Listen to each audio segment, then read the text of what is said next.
Kita produk-produk kita sendiri, produk-produk Indonesia harus terus digaungkan. Produk-produk dalam negeri, gaungkan. Gaungkan juga benci produk-produk dari luar negeri.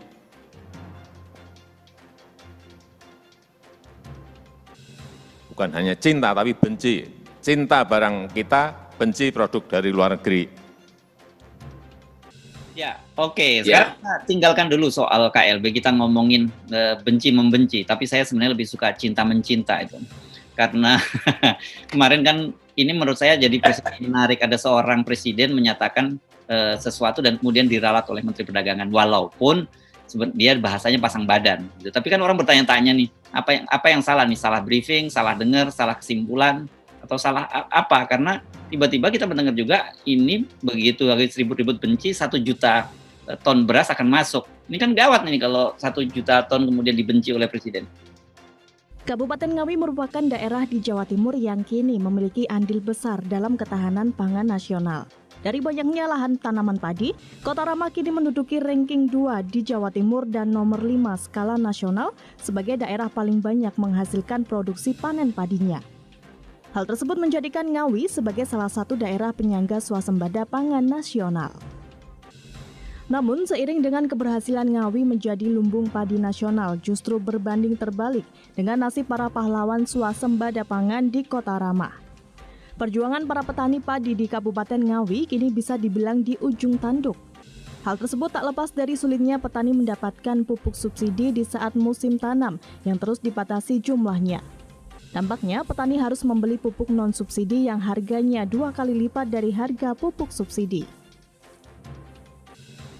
Di samping itu, anjloknya harga gabah di musim panen tiba tentunya menjadi momok tersendiri bagi para petani padi. Seperti yang dialami oleh petani di Kecamatan Pangkur Ngawi ini. Dari harga gabah yang sebelumnya mencapai 4.700 per kilonya, setelah panen turun menjadi 3.900 sampai 4.000 rupiah per kilogramnya. Menurut para petani, anjloknya harga gabah saat panen tersebut salah satunya disebabkan adanya impor beras dari Vietnam sebanyak ratusan ton yang masuk ke Indonesia melalui pasar induk beras Cipinang. Hari kan sudah kayak gini tuh harganya itu Pak yang dikeluhkan petani itu Pak. Harganya padi sudah menguning itu sekitar 400 Pak begitu. Jadi yang dikeluhkan tuh harganya itu. Artinya harganya ini tidak ideal Pak. Sekarang kan cari pupuk kan agak susah Pak. Terus kita berapa 1 hektar cuma dijatah 1 sak. Itu apa mungkin kayak gini kan nggak mungkin Pak. Punya pemimpin kok waktu panen kok pasti impor beras itu Pak. Yang dirasakan cuma itu. Kenapa itu Pak? Maksud saya pemerintah itu loh. Jadi berpengaruh terhadap penjualannya Pak. Sekali kita panen itu pemerintah pasti impor beras itu pasti. Jadi informasi jadi momok. Dan adanya situasi yang jelas tak berpihak pada pahlawan swasembada pangan tersebut, petani berharap adanya perhatian dari pemerintah maupun dinas instansi terkait untuk membantu nasib petani yang saat ini kelimpungan akibat anjloknya harga gabah di musim panen. Nanti tukang nasi goreng itu dia taruh plakat di gerobaknya, beras bukan dari luar negeri, kan begitu kan, cintai nasi goreng dengan beras lokal gitu. Jadi orang akan pilih mana nasi goreng yang pakai beras yang sedang diimpor oleh presiden, mana yang datang dari lahan kita sendiri. Jadi kerumitan itu, atau sebut aja kekonyolan presiden menyebabkan menterinya jadi ribut segala macam tuh. Menteri Perdagangan, saya minta sekali lagi ini jangan diperpanjang. Jadi ngapain sebetulnya? Kalau di briefnya salah ya nggak ada soal kan. Tetapi masalahnya orang menilai presiden memang tidak pernah konsisten bahkan dalam narasi. Apapun yang mau pasang badan kayak seluruh kabinet, orang teranggap ya ini presiden ngaco aja tuh.